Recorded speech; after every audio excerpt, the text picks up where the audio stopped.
삐릭 하는 소리와 함께 무심결에 핸드폰을 들어본 저는 도무지 벌어진 입을 다물 수가 없었습니다. 혹시 내가 잘못되면 압구정 현대아파트 101동 땡땡호로 가서 이진희를 찾거라. 바로 시어머님의 문자였어요.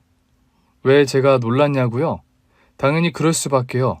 그 문자를 받기 몇 시간 전 저는 막 납골당해서 나오고 있는 길이었거든요. 시어머님을 그곳에 모시고 말이죠. 쉽게 말해 돌아가신 분께서 제게 문자를 보냈던 겁니다. 그래서 놀란 제가 큰아들에게 핸드폰을 보여주며 어떻게 된 영문인지 물어봤습니다. 그러자 아들이 그러더군요. 할머니께서 당신이 돌아가시기 전에 예약 문자를 남겨놓으신 것 같다고요. 아들의 얘기를 듣고 가만히 어머님을 떠올려 보니 어머님은 항상 무언가 불안해하셨던 모습을 많이 보이셨어요. 당신께서 언제 이 세상을 떠날지 기약할 수 없기에 살아생전에 본인께서 하셔야 할 일을 하나라도 빠뜨리진 않았나 항상 불안해하셨거든요. 무엇 하나라도 빼놓을까 싶어서요. 아마 그런 시기에 저에게 예약 문자를 남겨놓으셨던 것 같습니다. 어머님께서 세상을 떠나신 건 정말 갑작스러운 일이었어요. 6년 전 자궁암이 번져 대장암 수술까지 받으셨던 어머님이셨죠. 이후로 꾸준히 항암 치료를 받으면서 어느 정도 암이 완치되고 왔다고 생각하고 있었는데 다시금 갑작스럽게 발현한 암세포를 더 이상 어머님은 견뎌내지 못하셨던 거죠. 내가 죽으면 먼저 세상을 떠난 둘째 아들 옆에 있게 해줘. 또 그런 말씀하신다. 의사 선생님도 그러셨잖아요. 어머님만 용기 내면 이겨낼 수 있다고요. 그리고 어머님은 꼭 그러시더라. 왜 둘째 아들이에요? 첫째 아들이지? 내가 또 둘째라고 했니? 내가 정신이 오락가락 하는가 보다. 사실 어머님의 첫째 아들이 바로 제 남편이에요. 저랑 새 아이만 남겨두고 8년 전에 갑작스러운 교통사고로 이 세상을 먼저 떠나갔죠. 그래서 그런지 어머님은 당신께서 돌아가시면 계속 제 남편 곁에 있고 싶다 하셨어요. 아마 하나뿐인 아들에 대한 깊은 그리움 때문이겠죠. 어쨌든 빨리 힘내시고 두려워할 거 없으니까 용기 내세요, 어머님. 더 이상 용기 낼 힘도 없다. 이제 가야 될 때가 아닌가 싶은데 내가 아직 준비가 덜 된 것 같기도 하고 무섭고 그러네. 이것저것 다 챙겨준 것 같기도 한데 뭔가 빠진 것 같기도 하고. 그런 말씀 이제 그만하시고 제가 옆에 있잖아요, 어머님. 그러니까 어서 힘내셔서 우리 빨리 퇴원하고 여기서 나가요. 하지만 끝내 어머님은 더 이상 용기를 내지 못하셨죠. 남은 저희들과 인사조차 제대로 못하신 채 그렇게 이 세상을 떠나시고 말았습니다. 그리고 어머님은 결국 어머님의 희망대로 당신의 첫째 아들인 제 남편 옆에 평안히 연명하셨죠. 그런데 뜻하지 않은 시어머님의 문자가 제게 도착했었던 거예요. 이진희, 정말 처음 들어보는 이름이었습니다. 어머님도 그렇고 죽기 전 제 남편의 입에서도 단 한 번도 불리어 본 적 없는 이름이었죠. 며칠 고민한 끝에 어머님이 마지막으로 전해주신 어머님의 말을 따르기로 했습니다. 그렇게 한 달여가 지난 어느 날, 전 용기 내어 압구정동으로 향했습니다.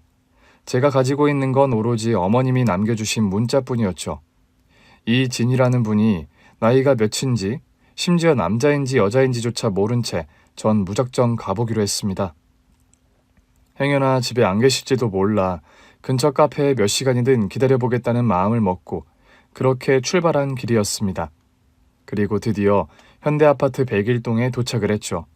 부유한 사람들이 많다는 압구정동이지만 아파트는 지어진 지 오래된 복도식 아파트였습니다. 서울의 가장 아이러니한 모습이죠. 이렇게 허름한 아파트가 전국에서 가장 비싸다는 아파트들 중 하나라는 사실 말이죠. 저는 엘리베이터를 타고 올라가 문자에 적힌 호수 앞에 서서 조심스레 초인종을 눌렀습니다. 하지만 아무런 반응이 없더라고요. 마침 문 앞에 놓인 택배를 확인해 보니 첫 글자는 김, 그리고 마지막 글자는 정으로 되어 있었습니다. 이를 확인하고 보니까 어머님께서 잘못된 주소를 보내주신 게 아닌가 생각이 들더라고요. 그래서 그냥 포기할까 생각하다가 경비실이라도 한번 가서 물어보고나 가야겠다 싶어 걸음을 옮기는 중이었습니다. 그런데 복도 끝 엘리베이터의 입구에서 한 50대 정도 나이의 여성분이 저를 향해 걸어오고 계셨어요. 어딘가 낯이 익은 얼굴이었기에 저분이 이진희 씨일 거라 확신이 들더라고요. 왜 낯이 익었는지는 그때까진 알지 못했죠.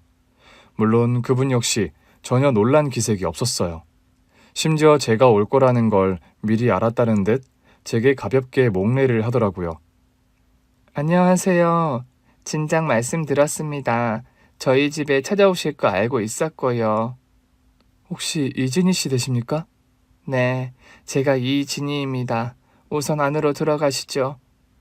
그렇게 전 영문도 모른 채 이진희 씨 집에 들어가게 되었습니다. 내부는 여느 집과 다를 바 없이 평범한 구조였어요.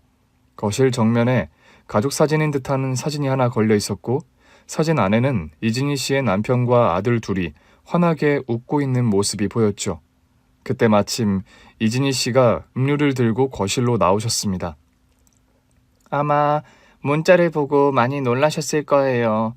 돌아가신 시어머님께서 보낸 문자 말이죠. 아니, 어떻게 아셨어요? 며느리분께서도 아시다시피 시어머님, 그러니까 이영순 씨께서는 핸드폰이란 기기에 익숙치가 않습니다.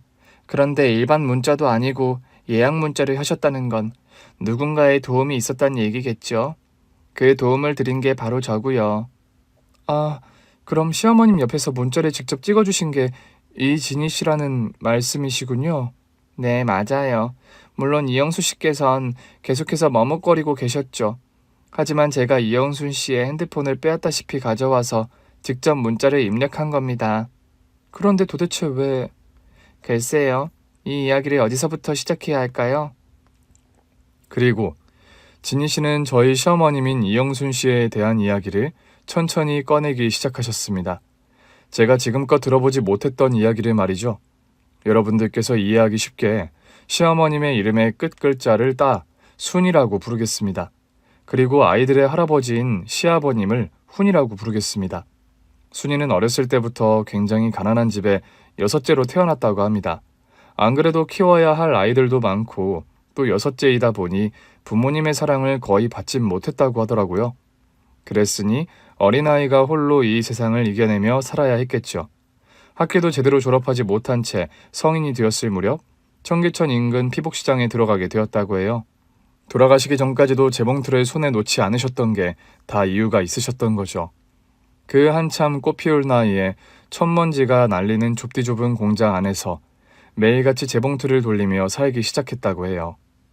시작은 쉽게 말해 시다라 불리는 보조 역할부터 시작을 하셨대요. 매일같이 천을 떼다 나르고 재단사들의 옆에서 잔심부름을 도우며 여공으로서 일을 시작하셨던 거죠. 하지만 당시의 노동 조건은 굉장히 열악했다고 해요. 기본 12시간 노동은 기본에 잔업의 특근까지. 하지만 그렇다고 추가적으로 더 많은 인센티브를 받았던 시절도 아니었죠. 그렇게 매일 같은 노동에 시달리다 잠시라도 눈을 붙일 수 있는 곳은 좁디 좁은 쪽방촌이었어요. 심지어 그 작은 방도 지출되는 월세를 아끼기 위해 두세 명의 다른 여공들과 함께 지냈다고 해요. 그러니 얼마나 열악했겠어요. 그렇게 힘들게 번 돈은 또 가족들에게 보내야 했죠. 당시 상황은 그럴 수밖에 없었겠죠. 일터에 나가 있는 사람이 가족들을 먹여 살리는 건 어찌 보면 당연한 시대이기도 했고요. 심지어 몸이라도 아프면 회사에서 잘릴 수도 있었기에 아픈 몸을 이끌고 어떻게든 일터에 나갔어야 했어요. 그 당시가 전태일 열사가 분신을 했던 그 시기이기도 했죠. 각혈을 했다는 이유로 회사에서 잘린 여공의 얘기를 듣고 더 이상 참을 수 없었던 전태일. 당시 상황은 그들에게 있어서 매우 비참한 조건이었습니다. 그런 여공들 사이에 순이가 자리하고 있었고요. 그렇게 그날도 힘겹게 일을 마치고 쪽방촌에 들어왔는데 다음날 아침 다른 여공이 조심스레 순이에게 물어봤다고 해요. 너 혹시 김상훈 씨라고 알아? 아니, 잘 모르는데. 이상하네. 그런데 왜 너를 찾지? 나를 찾았다고? 언제? 어제 야간 작업하는데 자신이 김상훈이라고 하면서 순이 너를 찾더라?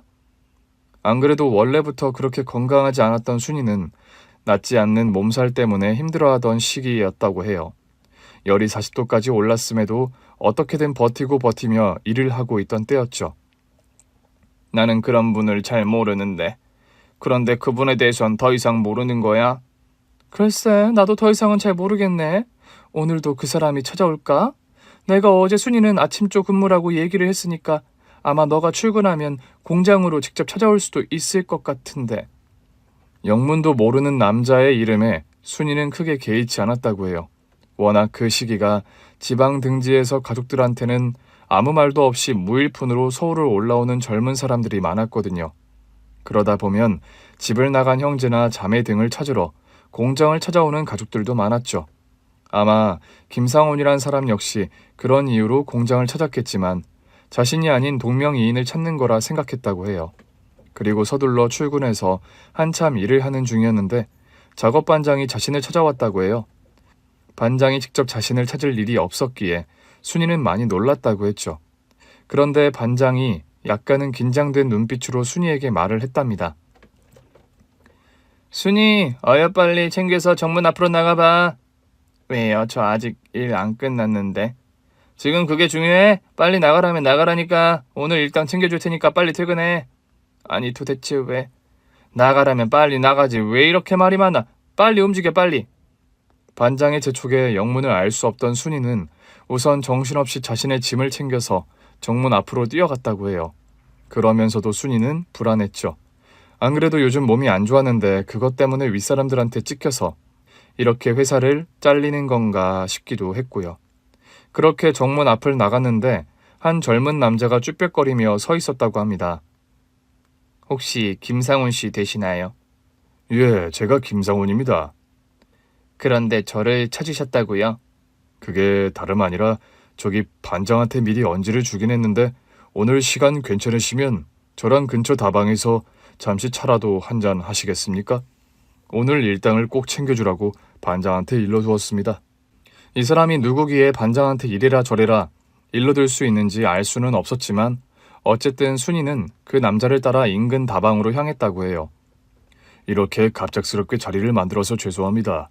하지만 저는 꽤나 오래전부터 순이 씨를 지켜봤습니다. 저를 지켜보셨다니 그게 무슨 말씀이시죠? 아, 죄송합니다.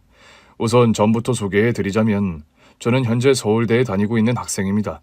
그리고 B단지에 위치한 공장의 사장님이 바로 저의 아버지시고요. B단지라면 순이가 일하고 있던 단지와 가까운 옆 단지였죠. 한마디로 이 훈이라는 사람은 공장 사장의 아들이라는 얘기였죠. 우연찮게 학급의 동료들과 공장을 찾았다가 마침 출근하던 순이 씨를 보게 되었습니다. 그때부터 잘은 모르겠지만 공부도 집중이 안 되고 가슴만 울렁대는 느낌이어서 이번에 이렇게 용기 내서 훈이의 말을 들은 순이는 어안이 벙벙했다고 해요. 지금 이 남자가 하는 말을 도무지 믿을 수가 없었죠. 그래서 순이 씨만 괜찮다면 저와 교제를 할 수 있을까? 이렇게 용기 내어 말을 해봅니다. 아니 그런데 지금 하시는 말씀이 너무 갑작스러워서. 당연히 그러시겠죠. 처음 보는 남자가 갑작스럽게 교제를 제안하는데 꽤나 당혹스러우시겠지만 아까도 말씀드렸다시피 저는 순이 씨를 오랫동안 봐왔습니다. 지금 당장 답변을 주지 않으셔도 됩니다. 하지만 저는 다른 건 몰라도 그 열악한 곳에서 순이 씨를 건지고 싶은 마음은 큽니다. 우습게 들리겠지만 제가 지금 배우고 있는 학문이 바로 사회노동에 대한 현실입니다. 한마디로 아버지의 일에 비판적인 시각을 가진 학문을 아들인 제가 배우고 있는 거죠. 어떻게든 이 세상을 변화시키고 싶은 마음에서 선택한 학문이고 그러다 보니 청계천뿐만 아니라 구로공단 쪽도 학우들과 여러 차례 방문해 보고 있습니다. 그러는 와중 순이 씨를 보게 되었고요. 그래서 당신의 학문을 위해 공순이와의 교제가 필요한 과정이란 말씀인가요? 그렇게 들리셨다면 정말 죄송합니다. 그건 오해십니다. 이건 학문과 별개로 순이 씨에 대한 제 마음은 진실합니다. 아버지의 삶에 거역하고 싶은 아들의 마음은 이해하지만 책상에서 앉아서 사회 문제를 논한다는 게 직접 현장에 있는 저희들의 입장에서는 굉장히 비참하게 들리는군요. 오늘 얘기는 안 들은 걸로 하겠습니다. 안녕히 계세요. 그렇게 순이는 다방을 뛰쳐나왔습니다. 더 이상 들을 가치도 없는 말이라 생각했죠. 하지만 함께 뛰어나온 훈이는 그런 순이를 거칠게 붙잡았죠. 왜 제 말을 곡해하십니까? 제 아버지가 공장 사장이란 이유 때문입니까? 저 역시 공돌이였다면 순이 씨께서는 제 사랑을 받아주셨을 겁니까? 저라는 사람이 마음에 안 든다면 그런 거절은 받아들이겠습니다. 하지만 제 환경과 순희 씨의 환경이 다르다는 이유로 저를 거절하는 건 저도 이해할 수 없습니다. 그런 훈이의 말에 순이는 뜨끔한 마음이었죠. 사실 B단지에 위치한 공장 사장은 난폭하기로 유명했다고 해요. 심지어 노동자들을 폭행하는 일도 다반사였죠. 순이 역시 그런 사람의 아들이 그 사람과 다를 게 무엇이냐는 생각이 지배적이었던 거죠. 어쨌든 오늘 하루는 공장에 안 나가셔도 됩니다. 물론 그것이 저의 아버지라는 권력의 힘에 의해 가능한 일인 것도 사실이지만, 그리고 그걸 이용해서 순희 씨를 만난 거 역시 사실이지만 제 마음은 정말 진심입니다. 그러니 저라는 인간 자체가 싫지 않으시다면 계속 순희 씨를 찾아오겠습니다. 그럼 다음에 뵙겠습니다. 그렇게 순이에게 인사를 하고 떠난 그 남자는 다음 날도 그리고 또 그 다음 날도 계속해서 공장을 찾아왔다고 합니다. 오죽하면 반장이 순이에게 그랬다고 해요. 저기 순이야, 미안한데 김상훈 씨 좀 공장에 안 오게 해주면 안 되겠냐? 눈치 보여서 일을 할 수가 있어야지 말이지. 매일같이 들락거리는데 환장하겠네. 행여나 우리 공장장한테라도 이상한 소리 들어가면 나도 간당간당해. 그러니까 네가 그 사람한테 얘기 좀 잘해봐. 여기 좀 오지 말라고. 부탁한다 순이야. 그리고 필요한 거 있으면 언제든지 얘기하고. 알았지?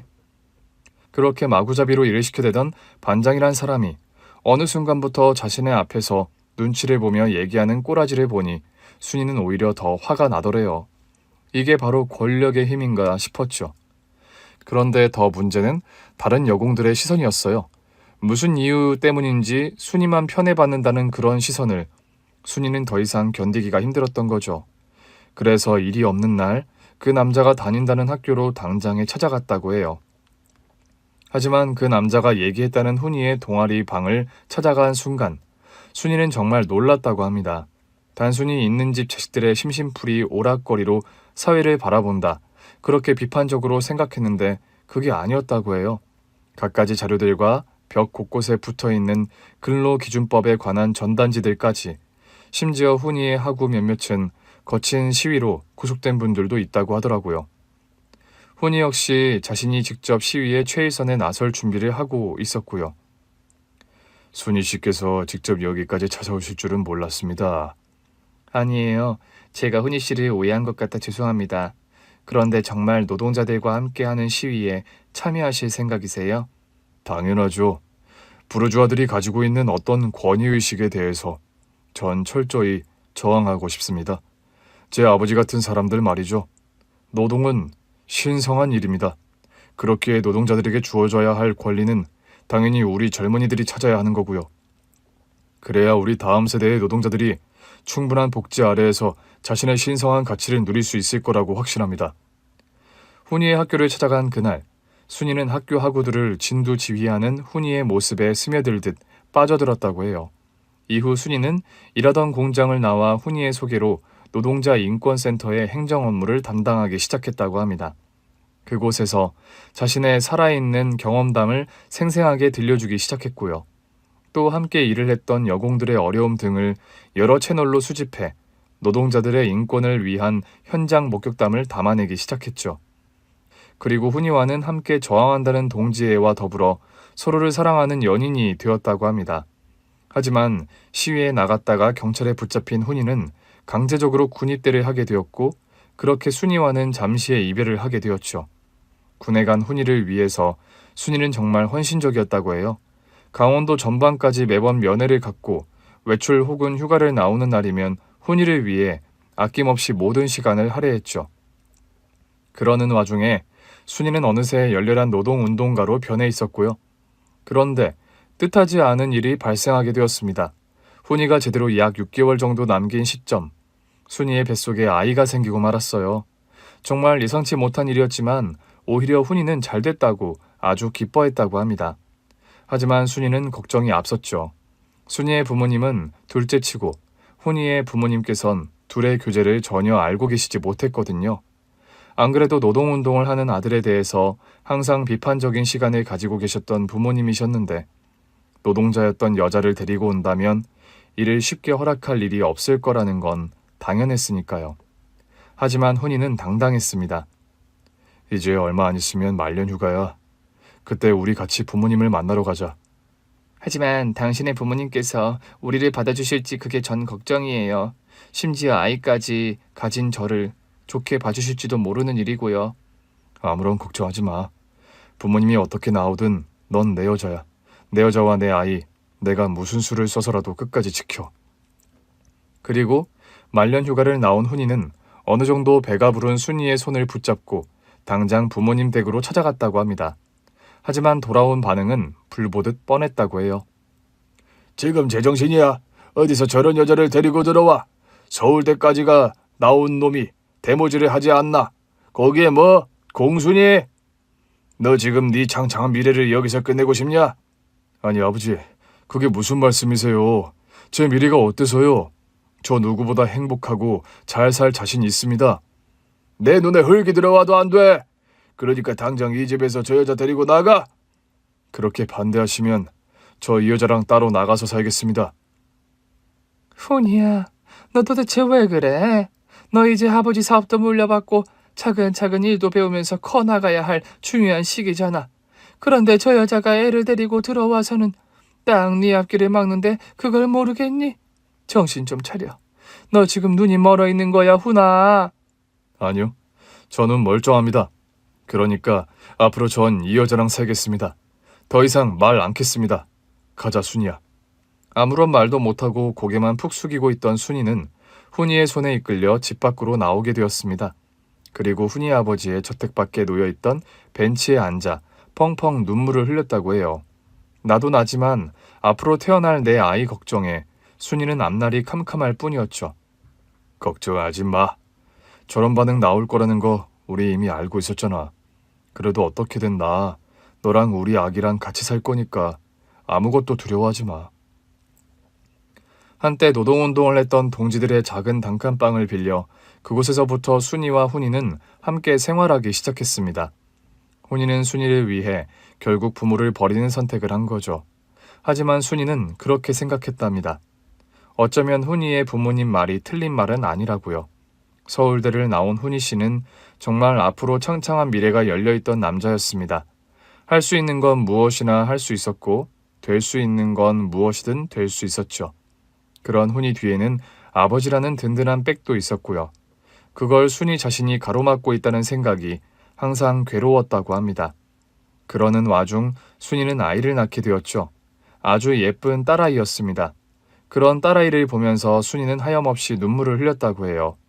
이유를 알 수 없는 슬픔에 목이 메었다고 했죠. 그 사이 훈이는 노동센터의 일뿐만 아니라 가족을 먹여 살릴 수입을 위해서라도 갖가지 일을 병행해야 했어요. 그러지 않아도 될 삶이었는데 그리 되고 말았던 거죠. 그러던 어느 날 포대기에 아이를 안고 장을 보고 돌아오던 순이는 단칸방 앞에 도착할 때쯤 고급 차량에서 내리는 누군가를 보게 되었습니다. 바로 훈이네 어머니였죠. 순이는 얼어붙은 듯 움직일 수가 없었다고 합니다. 밍크코트를 입은 어머님의 싸늘한 표정에 그 자리에 그대로 주저앉고 싶었다고 했죠. 내가 좀 할 얘기가 있는데 잠깐 나랑 가지. 그렇게 인근 다방에 들어가게 된 순이는 아무 말도 못하고 고개만 푹 숙이고 있었답니다. 또 무슨 말이 날아올지 몰라 두려움에 떨고 있었던 거죠. 행여나 돈봉투라도 꺼내서 제발 자신의 아들에게서 떨어져 달라 애원할지도 모를 일이었으니까요. 하지만 어머님의 말은 정말 예상하지 못했던 말이었다고 합니다. 지금부터 내 말 잘 들어. 어떻게 듣느냐에 따라서 조금 당황할 수도 있겠지만 이게 우리 집의 현실이니까 잘 새겨 들으라고. 알았니? 네. 사실 우리 집은 오래전부터 대소사를 봐주시던 어르신 분이 계셨어. 그분의 말에 따라 우린 지금까지 엄청난 부를 쌓게 된 거고 오래도록 수행을 많이 하셨던 분이니까 도사라고 하면 너가 이해하기 쉬울 거야. 그분이 오래전부터 훈이 아빠한테 해왔던 얘기 하나가 있었어. 그게 어떤 얘긴가요? 아들이 절대 딸을 가져선 안 된다고. 그 딸아이가 집에 들어선 이상 집안의 모든 게 거덜날 거라고 그렇게 얘기를 했어. 네? 물론 남들의 입장에서는 이해할 수 없는 얘기겠다만 우린 언제나 그분의 말을 따라왔던 것도 사실이야. 그런데 정말 예상치도 못하게 훈이가 아이를 가지게 된 거지. 그것도 딸을 말이야. 도대체 무슨 말씀이신지. 자식 이기는 부모 없다고. 훈이가 너를 선택한 거에 대해서 더 이상은 우리도 거절할 생각은 없어. 하지만 태어난 지 얼마 안 된 너희 딸아이는 절대 우리 가족이 될 수 없어. 그러니까 내가 오늘 너를 찾아온 이유는 이 말을 하기 위해서였던 거야. 훈이 아빠랑 오랜 얘기 끝에 결정한 사항이야. 그러니까 선택은 너희들이 해. 너를 선택할 건지 너의 아이를 선택할 건지는 너희 둘이 알아서 결정하라고. 알겠니? 순이는 어안이 벙벙해서 아무 말도 못하고 앉아 있었습니다. 도무지 이해할 수 없는 양자택일을 던지고는 훈이 어머니는 후련히 가버리신 거죠. 소녀가 들어와서는 안 된다. 그럼 이 집안이 망한다. 도대체 그런 말을 누가 믿을 수 있었겠어요? 하지만 돈과 명예를 가진 이들이 일찍이 무속에 기대고 있다는 건 진작에 알고 있는 사실이었죠. 그런데 그 이유가 태어난 지 얼마 안 된 너무도 어여쁜 자신의 딸이었다는 게 정말 고통스러운 일일 수밖에 없었죠. 말도 안 돼. 절대로 그럴 일은 없어. 그렇다고 태어난 아이를 버려? 그게 말이 안 되잖아. 순이의 말을 들은 훈이는 거칠게 저항했습니다. 순이 역시 그렇게 생각했고요. 하지만 그럼에도 불구하고 순이는 조심스럽게 훈이에게 제안을 했다고 합니다. 말이 안 된다는 거 나도 그렇게 생각해요. 하지만 유일하게 말이 안 되는 건 당신이 이렇게 힘들게 살아야 된다는 거예요. 왜 그래야 하죠? 당신은 그럴 이유가 조금도 없어요. 그럼 내가 지금 너랑 우리 아이를 버리란 얘기야? 그게 어쩌면 당신한테는 현명한 판단일 수도 있어요. 다시는 말도 안 되는 그딴 소리 하지 마. 알았어? 하지만 꽤나 긴 시간 동안 이루어진 훈이와 순이의 대화가 모두 물거품이 된 사건이 벌어지게 되었습니다. 바로 훈이의 아버지가 급작스러운 뇌출혈로 쓰러지고 마신 거죠. 그렇게 첫째 아들인 훈이가 아버지가 남기고 간 모든 일들을 책임져야 할 상황에 놓이고 말았던 겁니다. 훈이 아버지 역시 자신의 일을 예측이라도 한 듯 진작에 법적으로 모든 권한을 아들에게 넘겨준 후였죠. 또한 훈이의 어머니 역시 훈이에게 간절히 부탁하기 시작했습니다. 훈이야, 지금이라도 당장 들어와서 네가 아버지를 책임져야 한다. 지금 아버지 회사와 관련된 협력업체들이 앞으로 어떻게 되는 건지 다들 아우성이야. 까딱하다간 자식들 역시 물품 대금을 못 받을 수도 있는 상황이니까. 그러니까 네가 와서 아버지의 사업을 이어가라는 얘기가 아니라 정 싫으면 모든 걸 정리라도 해달라는 얘기야. 훈이 엄마의 간절한 부탁에 훈이는 더 이상 도망칠 도리가 없었죠. 하지만 딱 하나 걸리는 게 있었습니다. 그리고 다시 한번 얘기하지만 딸은 안 된다. 딸은 들어와서는 안 돼. 그게 어렵다면 내가 좋은 보육원을 알아놓을 테니까 당분간이라도 그곳에 위탁시킬 수 있도록 할 수 없겠니? 위탁이라는 건 아이를 버린다는 얘기가 아니잖아.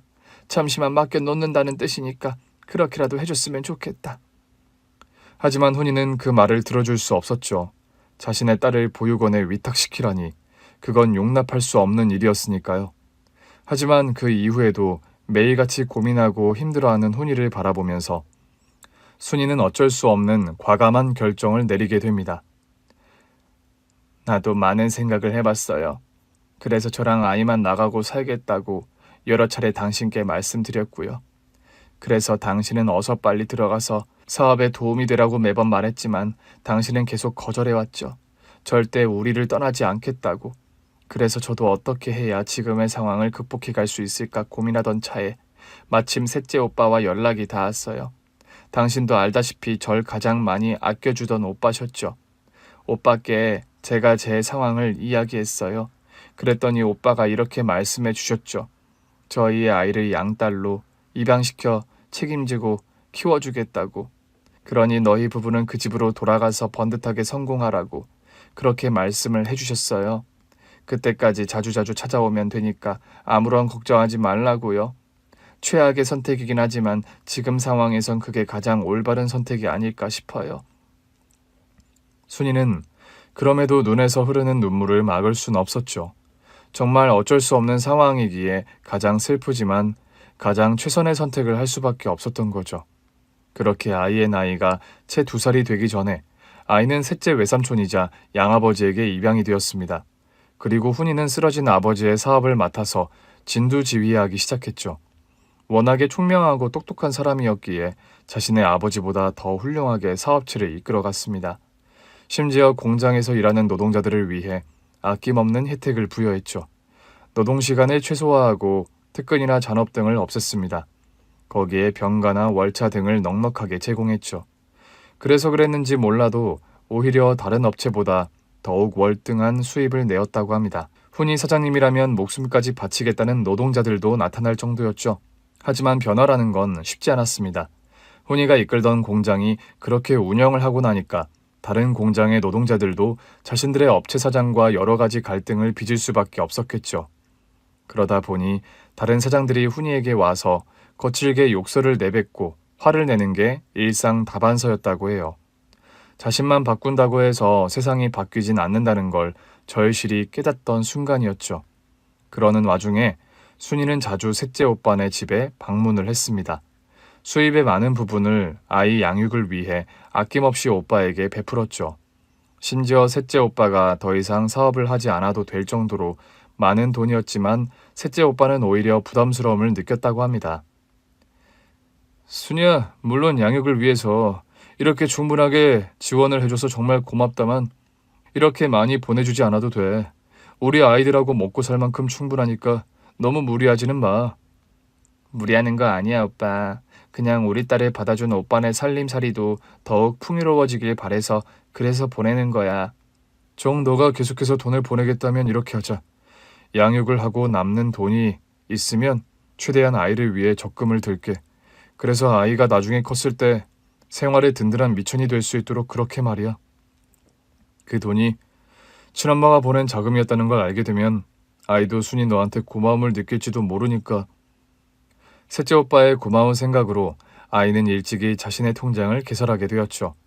그리고 그 돈은 차곡차곡 모여 나가기 시작했습니다. 그 사이에 순이는 아들 둘을 더 낳게 되었죠. 순이는 이를 삼신할매에게 항상 감사해왔다고 합니다. 만약 딸을 낳게 된다면 시어머니의 명에 따라 어떤 불행한 일이 또다시 들이닥칠지 모르는 일이었으니까요. 그렇게 세월이 흘러 어느 정도 훈이의 사업이 건실해질 즈음 예상치 못한 불행이 찾아왔습니다. 워낙에 사람 좋았던 훈이가 자신과 오래도록 노동운동을 함께 했었던 하구의 보증을 섰다가 일이 잘못되어 훈이가 그 많은 빚을 떠안게 되었던 겁니다. 심지어 그 하구는 아무런 책임감도 없이 스스로 극단적 선택을 하고 말았고요. 결국 훈이는 지금까지 땀 흘려 키워왔던 사업체의 대부분을 정리하기 시작했습니다. 그러지 않으면 해결할 수 없을 만큼 큰 빚이었다고 해요. 그 일로 훈이는 집까지 정리해야 할 정도로 다시 밑바닥으로 떨어지고 말았죠. 그 스트레스는 이루 말할 수 없었다고 합니다. 안 그래도 아들 둘이 한참 커가는 시기에 훈이는 모든 걸 잃고 만 거죠. 그 소식을 듣게 된 셋째 오빠는 불이 나게 순이에게 연락을 했습니다. 얘기 들었다. 어떻게 이런 일이 벌어질 수 있는 거니? 우리도 도무지 믿을 수가 없어. 어떻게 일이 이렇게 된 건지. 하지만 어쩔 수 없는 운명이라 생각하고 받아들이라고 노력하고 있어. 그것보다 만약 돈이 필요하면 언제든 얘기해. 아이 이름으로 해놨던 계좌 언제든 인출하면 되니까. 아니에요, 오빠. 그 돈은 절대로 건들지 말아주세요. 그 돈은 우리 아이 거니까 말이죠. 그즈음 아이가 고등학생이 되었을 무렵이었답니다. 그러니까 학원이다 뭐다 많은 돈이 필요한 시기였죠. 그뿐 아니라 앞으로 대학 자금까지 생각하면 그 돈만은 절대로 건들면 안 된다 강하게 말했던 겁니다. 사실 아이는 조금 머리가 컸을 중학교 시절에 이미 자신의 아버지가 친아버지가 아님을 알고 있었다고 합니다. 언젠가 얘기해야지 하고 있던 셋째 오빠는 자주 찾아오는 고모, 그러니까 자신의 친엄마에 대해 항상 궁금해했다고 해요. 왜 고모는 계속 나를 보고 싶어 하는 거냐 이렇게 말이죠. 그래서 결국 셋째 오빠는 고모가 아이의 친엄마라는 사실을 얘기할 수밖에 없었죠. 그 이후 순이가 찾아갔을 때 아이의 반응은 냉담했다고 해요. 난 고모가 내 엄마라고 생각한 적 한 번도 없어요. 그러니까 절대 엄마인 것처럼 행동하지 말아주세요. 그리고 웬만하면 안 찾아오셨으면 좋겠고요.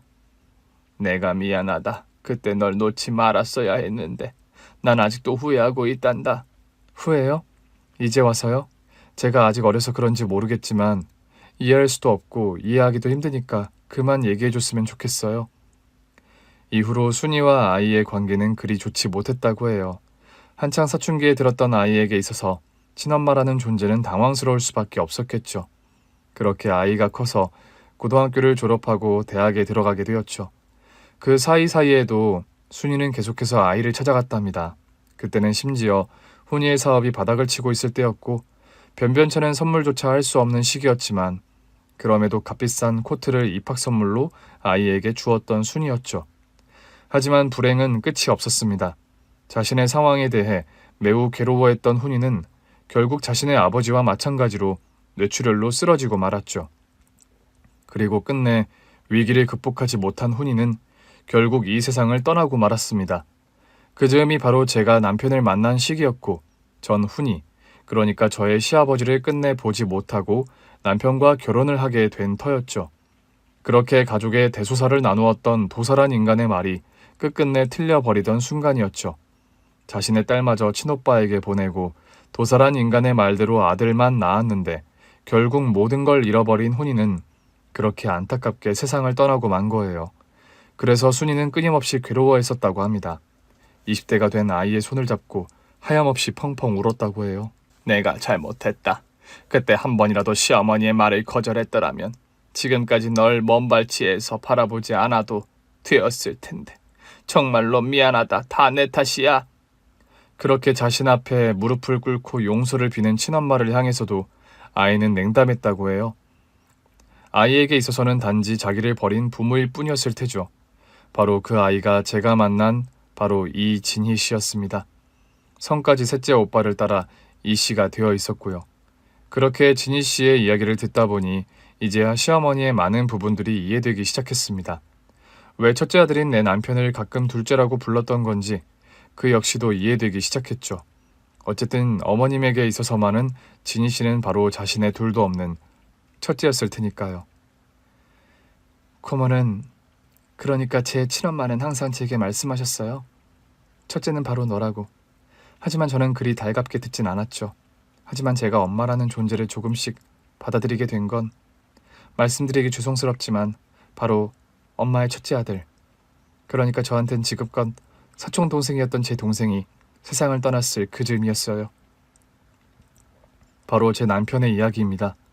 아이 셋을 낳고 한창 자동차 영업에 정신없던 남편이 일을 마치고 돌아오던 길에 음주운전 차량에 부딪혀 마지막 인사도 없이 사고 현장에서 세상을 떠나고 만 일이었죠. 정말 청천벽력 같은 일이었습니다. 믿을 수도 없었고요. 저의 괴로움도 이루 말할 수 없었겠지만 어머님의 고통은 더하셨겠죠.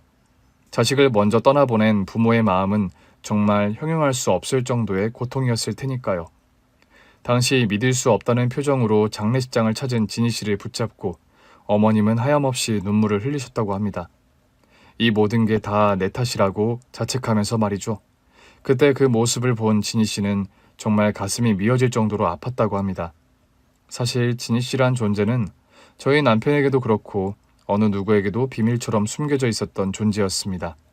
가족 간의 큰 만남도 없었기에 제 남편도 아기 때 한두 번 외에는 진희 씨를 본 적도 없었죠.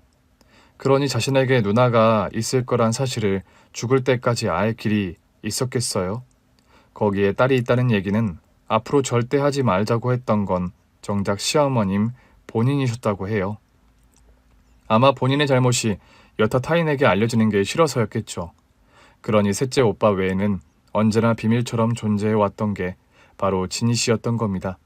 그런 진희 씨가 처음으로 모습을 드러낸 게 바로 제 남편의 장례식이었던 거죠. 사실 저도 당시에 진희 씨를 보지 못했습니다. 이젠 본인 스스로가 사람들 앞에 나서기 싫었었다고 해요. 하지만 당시 시어머님의 모습을 보고 진희 씨도 많이 괴로웠다고 합니다. 다 내 탓이다. 내 아들을 먼저 보낸 것도 다 내 탓이야. 내가 잘못한 게 이렇게 오래도록 업을 받는구나. 죽은 내 아들이 누나가 있다는 사실도 모른 채 이렇게 세상을 떠나고 말았다는 게 난 너무도 괴롭구나. 이제 난 누구를 믿고 살아야 할꼬. 딸도 버린 비정한 엄마가 이젠 아들마저 떠나보내고 말았으니 이제 내가 누구를 의지하고 살아야 될지 모르겠다. 너무도 고통스러워하는 자신의 친엄마를 보면서 진희 씨는 그제야 자신을 버린 엄마를 이젠 용서해야겠다 생각을 했다고 합니다. 그래서 그 이후로 자신의 친엄마에게 간간히 연락도 드리고 가끔은 같이 식사도 하면서 그렇게 만남을 유지했다고 해요. 그 사이 저는 어머님을 제 엄마라고 생각하고 어머님 곁에 항상 함께 해왔던 거죠. 저 역시 부족한 며느리였음에도 불구하고 정말 자상하게 딸처럼 대해주셨던 분이셨거든요. 그 은혜를 저는 잊을 수가 없었죠. 그래서 어머님이 암이 걸리셨을 때도 끊임없이 어머님 병간호를 하면서 용기를 북돋아주고자 노력했어요. 그렇게 6년이라는 세월이 흘러갔죠. 하지만 지금도 의문이긴 해요. 왜 어머님께선 그 시간 동안 자신의 친딸인 진희 씨를 저에게 소개시켜주지 않았는지 말이죠. 그 의문에 진희 씨가 대답하셨어요. 어머니는 항상 며느리분께 이젠 저를 소개해주고 싶어 하셨어요. 하지만 그걸 제가 말렸죠. 남편을 떠나보낸 며느리에게 이제 와서 너에게 시누이가 있었다는 사실을 알린다는 자체가 며느리 입장에서 얼마나 어이가 없겠냐 싶었어요. 그건 안 그래도 어머니의 병간호를 하는 며느리에게 괜한 부담감을 지어주는 것 같아서 제가 한사코 거절했습니다. 진희 씨 입장에선 그럴 수 있었겠다 싶었어요.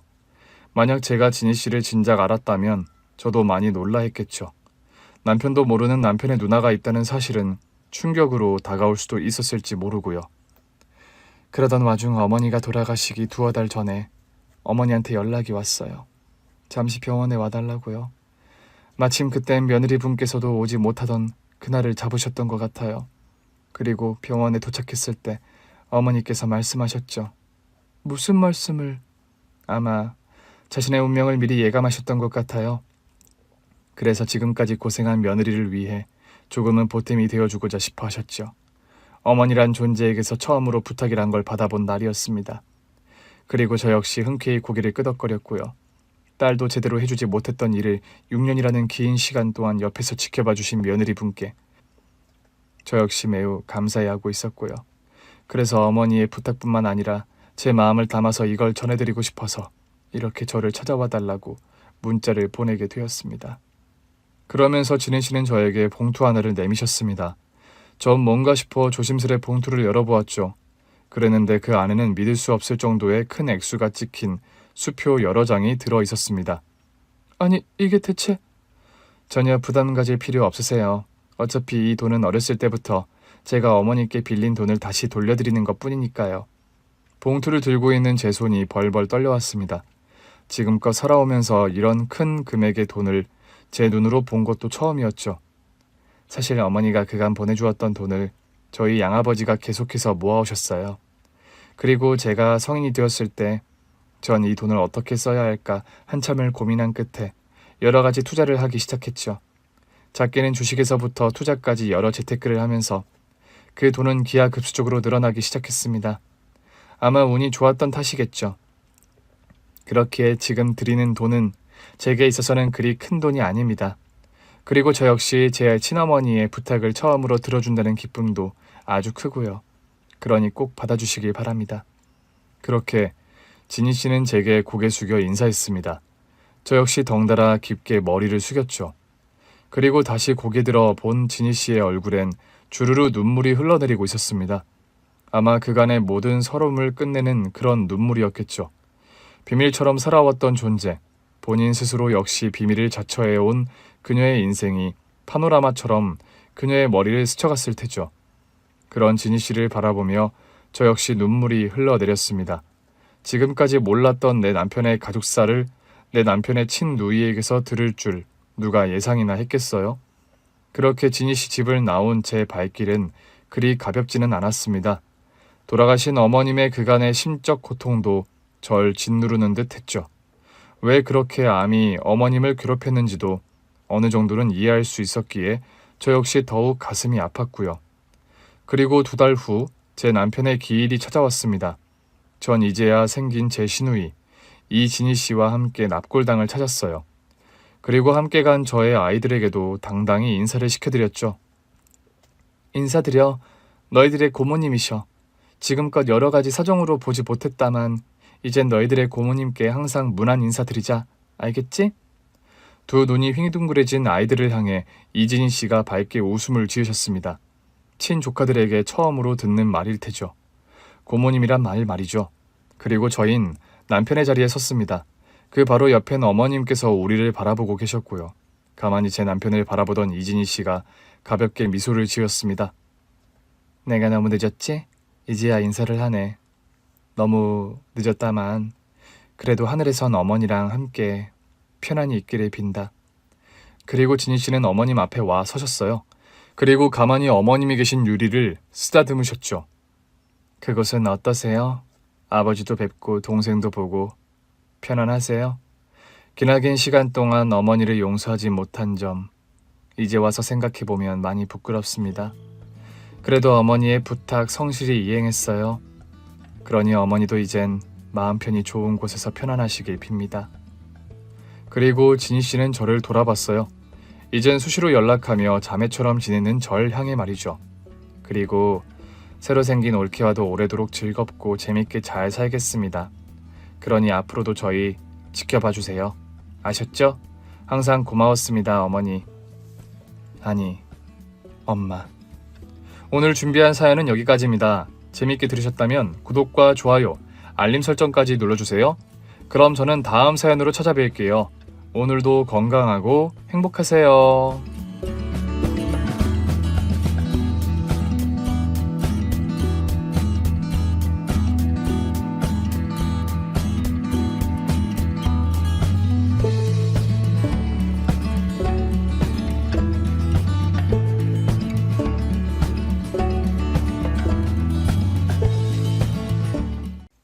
중개사님, 우선 저희 집부터 보시고 얘기하지요.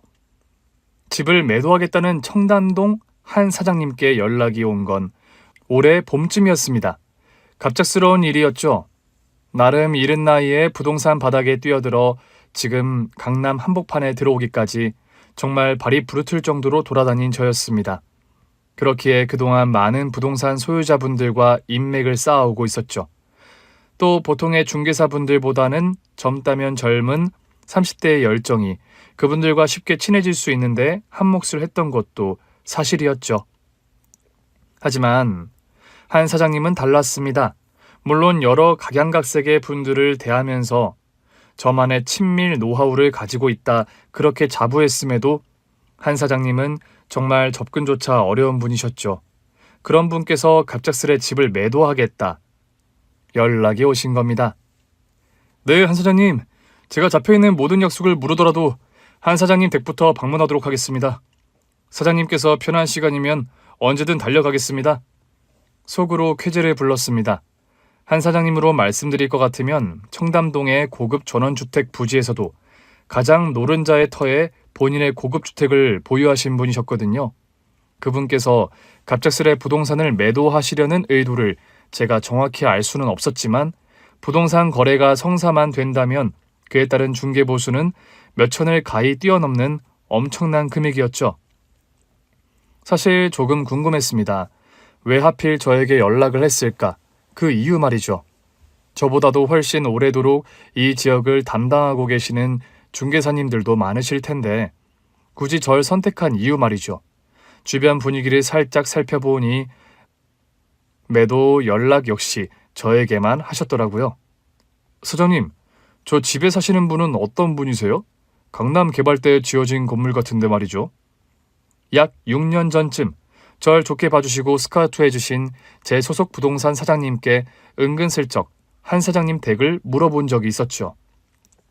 말도 마라. 한 사장님이라고? 그분은 아마 전쟁이 나도 저 집 안 팔 거니까 너도 그렇게 알면 돼.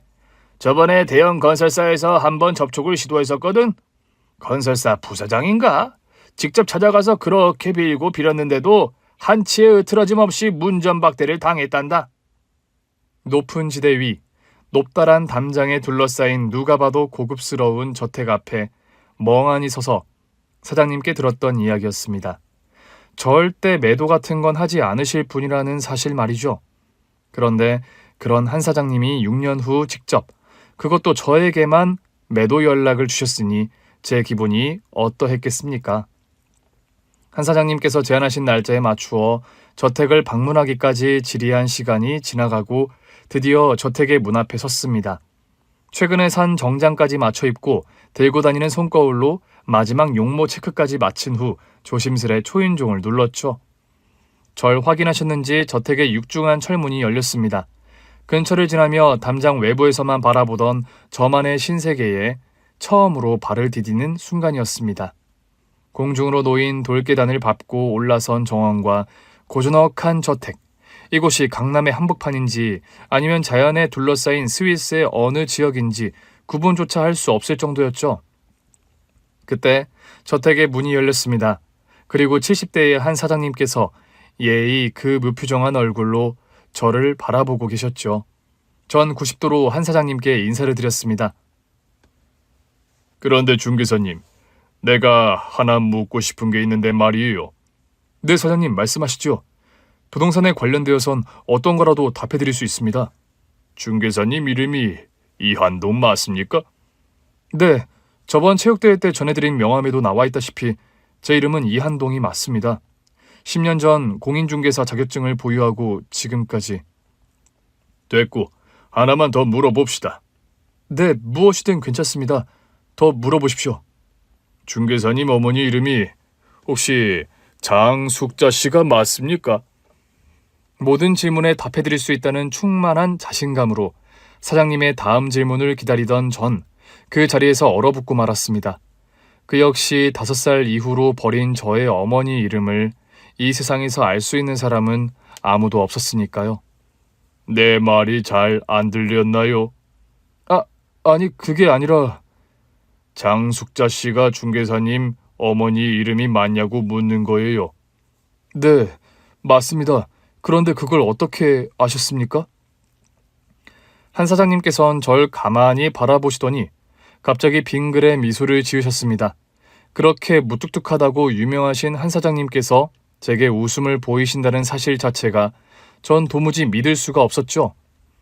그럼 잠시만 기다리세요. 부동산보다 더 우선적으로 이야기할 게 있으니까. 그리고는 다시 저택 내부로 들어가신 한 사장님의 전 우두커니 정원에 서 있을 수밖에 없었습니다. 하지만 제 머릿속은 정말 복잡하게 돌아가고 있었죠. 도무지 이 모든 일이 아무런 설명이 되지 않았기 때문입니다. 제 기억 언저리에만 자리 잡고 있던 이름, 장숙자. 그 이름을 한 사장님께서 어떻게 알고 계시는지 도무지 제 머리로는 이해할 수가 없었죠. 그때 다시 저택의 문이 열렸습니다. 부드러운 미소로 나오시는 한 사장님. 그와 함께 그의 손에 천천히 밀려나오는 휠체어가 보였습니다. 그리고 휠체어에 앉아있는 고운 외모의 60대 중반의 여성이 가만히 절 바라보고 계셨습니다. 순간 전 떨려오는 몸을 도무지 멈출 수가 없었습니다. 분명 기억 속 어딘가에 존재하는 분이었습니다. 그리고 빠르게 회전하는 머릿속에서 기억의 조각을 찾아내게 되었죠. 바로 아버지가 돌아가실 때 남긴 유품 중 남아있던 사진 한 장, 제 돌잔치 때 왼편에 계셨던 아버지, 그리고 오른편에 계셨던 어머니, 바로 그분, 엄마의 얼굴이었습니다. 이한동? 전 아무런 말도 못하고 떨려오는 전신을 어떻게든 애써 누르려 노력하고 있었습니다. 하지만 얼굴을 타고 흘러내리는 눈물을 도저히 막을 도리는 없었죠. 엄마? 한동이니? 너가 바로 한동이니? 어떻게든 휠체어에서 일어나시려 노력하며 엄마는 제게 힘겹게 손을 뻗고 계셨죠. 전 그 자리에서 그대로 무너져 내리고 말았습니다. 순간 지금까지 버티며 살아온 제 인생이 파노라마처럼 흐르기 시작했죠. 그러면서 정말 아이처럼 엄마를 향해 떼를 쓰기 시작했습니다. 어떻게 나한테 그래요? 어떻게 그럴 수 있냐고요? 30년이에요. 30년을 내가 어떻게 살았는지 알아요? 그런데 이제야 내 앞에 나타나신 거예요? 정말 당신이 엄마라면 어떻게 나한테 그럴 수 있어요? 한동아, 내가 미안하다. 내가 정말 미안해.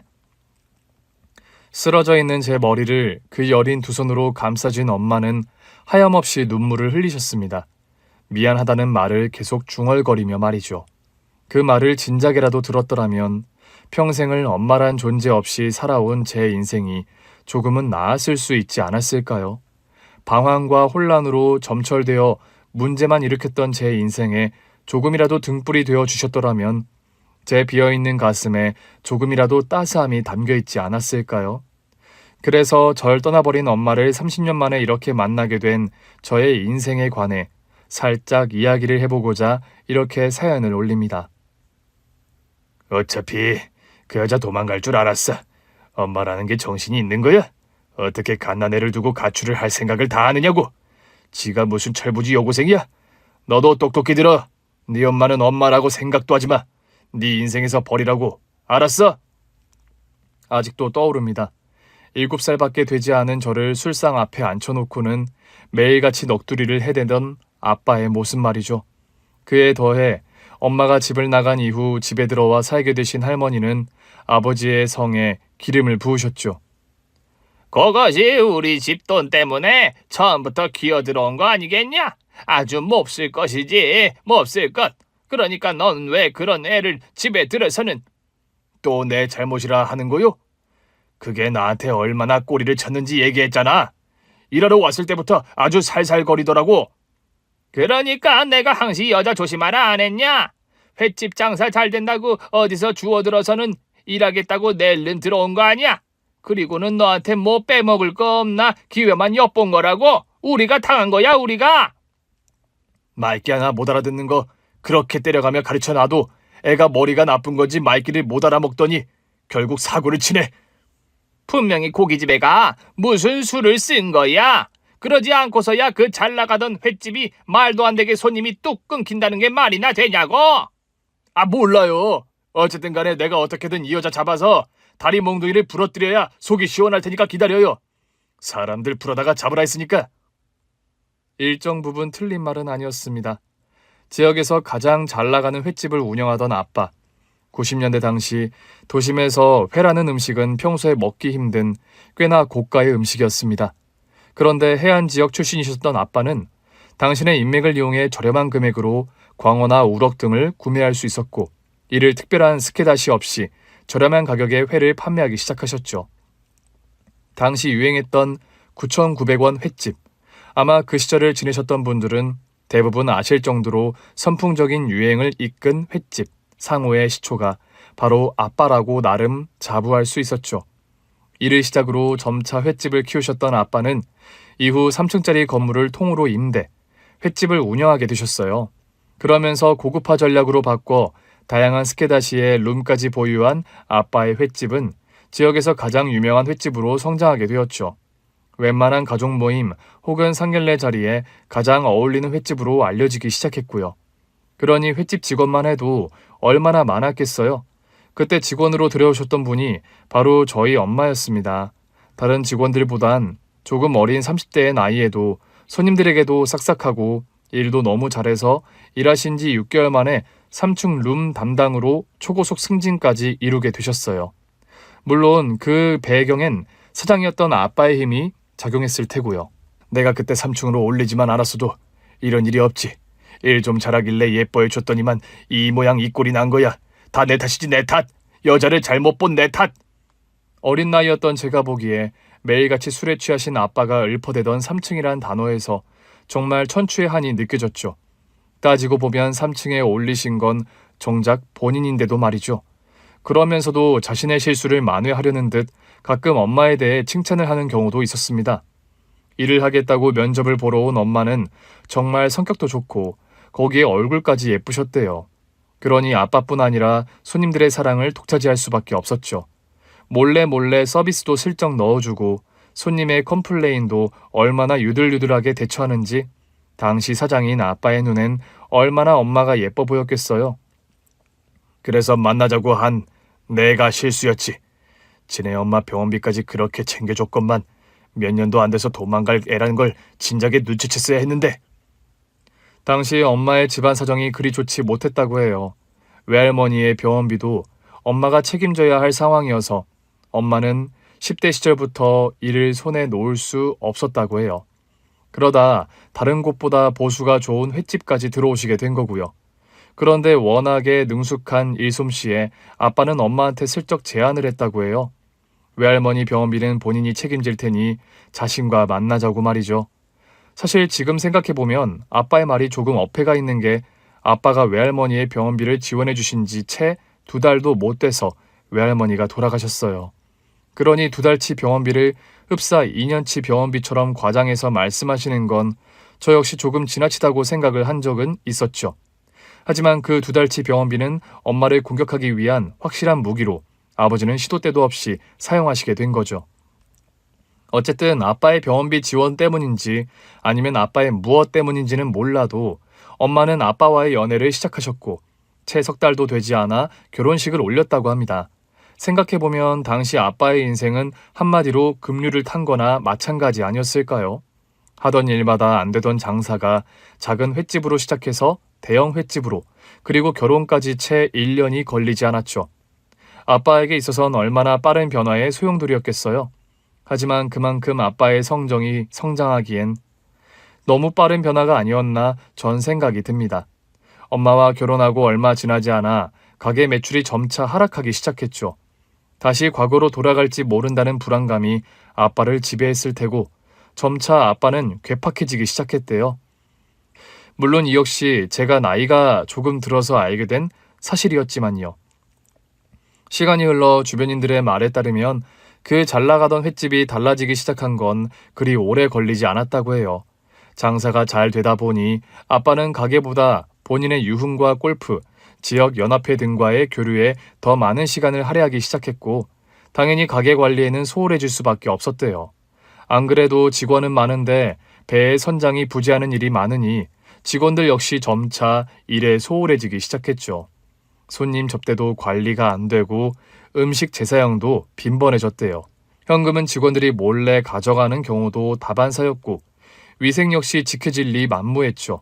그렇기에 가게가 나락으로 떨어질 건 불보듯 뻔한 일이었다고 합니다. 그럼에도 당시 횟집에서 함께 일했다는 주방 이모의 말을 전 아직도 기억을 해요. 그네도 지금 생각해보면 그 가게를 어떻게든 살려보겠다고 숙자가 참 고생을 많이 했어. 직원마다 힘내라, 가게 다시 일으켜야 하지 않냐 매일같이 얘기하면서 가게 관리 조금만 신경 써주면 나중에 보수도 후하게 해주겠다고 직원들 힘나게 해주고 해서 그래도 2년은 버틴 거지. 아니었으면 진작에 망했어. 하지만 그런 엄마의 노력에도 불구하고 가게는 개업한 지 3년 만에 결국 폐업의 길을 걷게 되었습니다. 그럼에도 아빠는 한사코 자신의 잘못은 없다 부정하셨다고 해요. 아니, 오히려 폐업의 탓을 직원과 엄마를 향해 돌리셨다고 해요. 가게 망하고 네 아빠가 얼마나 난리를 쳐댔는지 아니? 매일같이 술독에 빠져서는 길거리에서 싸움질이나 해대고 들리는 얘기론 집에서 매일같이 비명소리가 들렸단다. 그게 누구였겠어? 네 엄마 아니었겠니? 그건 아줌마가 잘못하는 거일지 모르죠. 아빠는 가게 망한 이후에도 절대 엄마를 괴롭힌 적 없다고 했어요. 제가 들은 바는 그게 사실일 수밖에 없었습니다. 엄마가 집을 나간 이후 조금은 머리가 큰 제게 당시의 상황을 들려줄 수 있었던 건 오로지 아빠와 할머니뿐이었으니까요. 네 엄마는 정말 나쁜 여자야. 명심해. 만약 네가 커서 우연이라도 마주쳐도 절대 엄마 대접할 생각 마. 알았어? 새까맣게 어린애에 가게까지 무너지고 했으면 어떻게든 남편 기 살려줄 생각은 못할 망정 지 혼자 내뺄 생각을 해. 그게 사람이니? 그렇게 번갈아가며 제게 세뇌를 해왔던 두 분 덕에 전 엄마란 존재를 우리 집의 악의 축이라 철석같이 믿고 살아갔습니다. 학창시절 내내 말이죠. 하지만 제가 학교 간의 패싸움을 주도하다 상대 학교 학생을 크게 다치게 한 사건이 있었습니다. 그 사건으로 경찰서에 잡혀가 소년원 생활까지 할 뻔한 위기 속 상대 측의 극적인 합의와 학교 자동 퇴학이라는 조건 등을 통해 가까스로 그 위기에서 풀려난 적이 있었죠. 그런데도 전 한치의 반성도 없었어요. 이번 사건의 모든 원인은 우리 구역까지 넘어온 상대 학교 녀석들의 잘못이 자명했으니까요. 거기서 중학교 시절부터 철없이 날뛰던 전 우리 학교의 영역을 지키기 위해서라도 주도적으로 공격에 가담하게 되었습니다. 그렇게 두 학교의 전쟁이 벌어진 그날 밤, 하필 제 주먹에 날아간 상대 학교 학생이 보도블록에 머리를 찢는 사고가 발생하고 말았죠.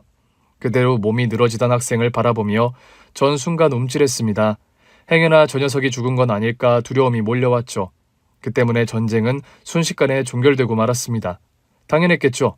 아직은 철부지 녀석들이니 어린 치기에 서로 싸움을 시작했을 뿐 설마 누군가가 죽을 거란 생각까진 아무도 하지 못했을 테니까요. 잠시 뒤 녀석의 뒤통수에서 슥 새어나오는 피에 학생들은 너나 할 것 없이 주춤대며 도망을 치기 시작했습니다. 그땐 적군도 아군도 없었죠. 언제 싸웠냐는 듯 다 같이 주랭랑을 치는 학생들의 시선 모두가 절 향하고 있었습니다. 넌 진짜 큰일 났다. 하지만 우린 모르는 일이다 하는 눈빛들 말이죠. 저 역시 서둘러 도망을 쳐야겠다 싶어 발길을 돌렸습니다. 하지만 그 짧은 순간에도 스치는 생각이 있었죠. 저 쓰러진 녀석에게 제가 주먹을 날리던 순간을 목격한 놈들이 바로 꼬리 빠지게 도망치는 저 놈들이란 사실 말이죠. 어떻게든 자신이라도 살기 위해선 살인범을 저로 지목할 수밖에 없을 테였죠. 전 할 수 없이 돌리던 발길을 멈춰 세웠습니다. 그리고 쓰러진 녀석에게 뛰어가 녀석을 안고선 어떻게든 서둘러 지혈부터 하기 시작했죠. 천만다행히도 녀석의 숨은 붙어 있었습니다. 하지만 출혈이 심하다고 판단해 제 교복 와이셔츠 상의를 벗어 서둘러 녀석의 머리 위로 꽉 동여맸습니다. 그리고 빨리 와서 도와달라 외치며 구급차를 호출했죠. 동시에 불안감도 밀려왔습니다. 이 정도 했으면 됐겠지 싶어 도망을 쳐야겠다 다짐했지만 누군가의 신고로 경찰까지 출동한 마당에 더 이상 이 상황을 벗어날 방법도 없어져 버렸죠. 당시 상황에 관한 명확한 조사를 위해 경찰서에 잡혀간 절 구해줄 수 있는 이는 아무도 없었습니다. 어차피 18살, 그 당시에 제 곁에 남아있던 가족은 아무도 없었죠. 어린 시절 그렇게 매일같이 술을 마시던 아버지는 결국 간경화로 돌아가셨고 할머니는 자신의 아들을 죽인 게 집 나간 며느리라며 여생을 원망하시다 제가 고등학교 2학년 때 돌아가셨으니까요. 안 그래도 컨트롤이 되지 않았던 저였지만 이 세상에 홀로 남은 이후로는 그나마 남아있던 처마마저 사라지고 만 상황이었죠. 그리고 도래한 그 끝은 원래부터 술, 담배는 물론이요. 오토바이에 폭력까지 망나니처럼 살아가던 제가 결국 소년원으로 귀결되는 순간이었습니다. 넌 상훈이가 숨이라도 붙어있는 거 고마운 줄 알아. 그나마 살인범은 면할 수 있으니까. 보니까 사고란 사고는 다치고 다녔구만. 너가 그러고도 학생이야? 경찰 아저씨가 무슨 상관이에요. 제가 사고를 치든 말든. 너 상훈이가 살았다고 해서 네 죄가 끝났다 생각하나 본데 어쨌든 네가 의도했든 안 했든 상훈이가 크게 다친 건 사실이니까. 저쪽에서 만약에 합의 안 해주잖아? 너 그냥 깜빵에 가는 거야. 알았어? 우리 영역으로 먼저 넘어온 건 저 놈들이라고요. 이 자식이 진짜 니들이 무슨 깡패야? 영역이 어딨어 영역이? 전 아무 잘못 없어요. 바닥에 머리 부딪힌 그놈이 잘못한 거지. 피해자 측에 가서 무릎 꿇고 빌어도 모자랄 판에 이놈이? 그럼 알았어. 네 마음대로 해. 아직 창창한 나이에 네 인생에 빨간 줄 하나 긋는 거지 뭐. 자신은 아무런 상관없다는 듯 돌아서는 경찰을 보며 저는 더 심통이 났는지 모릅니다. 정말 그땐 주체할 수 없는 반항심으로 가득할 때였죠. 그 순간 경찰서로 누군가가 들어왔습니다. 50대 정도의 여성분이셨죠. 그리고는 가해자인 저를 찾더라고요. 그 여자는 또 뭔가 싶어 삐딱한 시선으로 여자를 쳐다봤습니다. 너가 이한동이니? 그쪽은 누구신데요? 그 순간 옆에 서 있던 경찰 아저씨가 파일철을 들어 절 때릴 듯 화를 내시더라고요. 이 자식이 안 일어나? 피해자 조상훈이 어머니시니까 빨리 일어나라고. 제가 왜 일어나야 하는데요? 잘못했으면 잘못했다고 손이 닳도록 빌어야 될 거 아니야. 아까 말씀드렸잖아요. 제가 뭘 잘못했느냐고요. 저쪽 놈들이 먼저 우리한테 시비를 건 거라니까. 제가 대화해보겠습니다, 경찰 선생님. 으유, 여튼 상훈이 어머님, 저럼 저거 절대 말 안 통하는 놈이니까 아니다 싶음 합의 안 보셔도 돼요. 지 위에서 말해줘도 몰라. 하며 경찰은 씩씩거리며 돌아서 나가버리셨죠. 그때 그 아줌마가 제 옆에 가만히 앉더라고요. 사실 뭔가 싶기도 하고 짜증도 나고 해서 슬쩍 아줌마를 등지고 몸을 돌려버렸죠. 아까 경찰 아저씨가 말했듯이 내가 상훈이 엄마다. 그래서요. 합의 안 해주셔도 돼요. 그냥 깜빵 가도 되니까 신경 쓰지 마시라고요. 깜빵? 그래, 내 아들 그렇게 한 놈 당장이라도 쳐놓고 싶은 마음 굴뚝 같았다. 네 이름을 듣기 전까진 말이야. 그게 뭔 소리예요? 제 이름이요? 그래, 이한동. 장숙자 아들 이한동.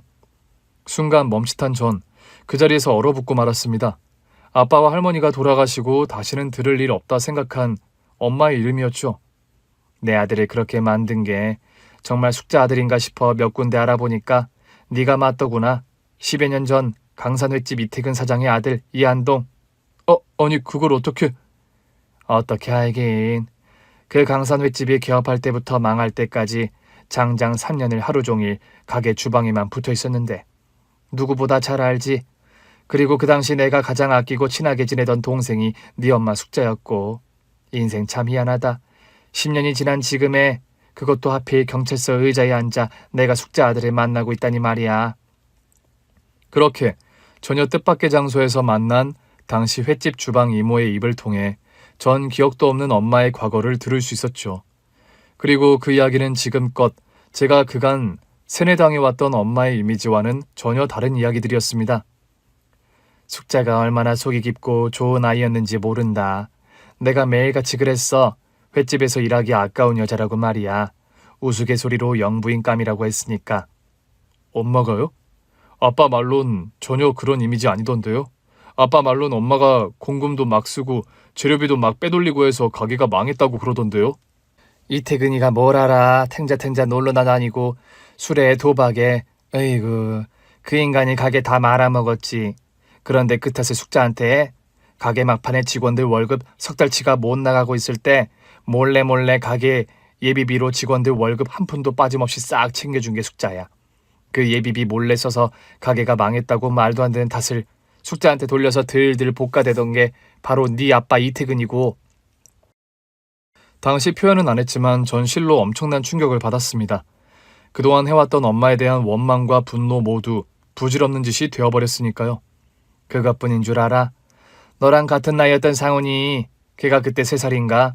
폐렴이 심해서 폐에 고름을 한시라도 빨리 빼는 수술을 했어야 했는데 나도 그렇고 애 아빠도 빚 때문에 돈이 한 푼도 없었어. 그때 상훈이 수술비 하라고 숙자가 그동안 모았던 돈을 나한테 아낌없이 베풀었어. 그게 얼마나 고마웠는지. 아줌마는 한동안 눈물을 훔치며 말이 없으셨습니다. 그러다 천천히 입을 여셨죠. 상훈이 수술이 성공적으로 끝나고 내가 어떻게든 돈을 마련해서 숙자한테 갚으려 했다. 그런데 숙자가 집을 나간 이후였어. 아무리 찾아보려 수소문해봐도 숙자를 찾을 수 없었다. 그렇게 숙자는 항상 내 마음속의 빚이었는데 오늘 이렇게 너를 만난 거야. 전 무슨 말을 해야 할지 몰라 고개를 떨군 채 가만히 앉아 있었습니다.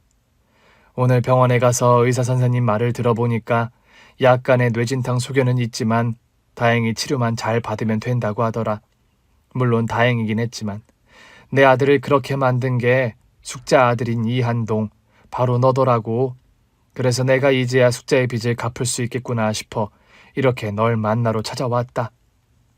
절 향해 둘러앉으신 아줌마는 조심스레 제 손을 잡으셨습니다.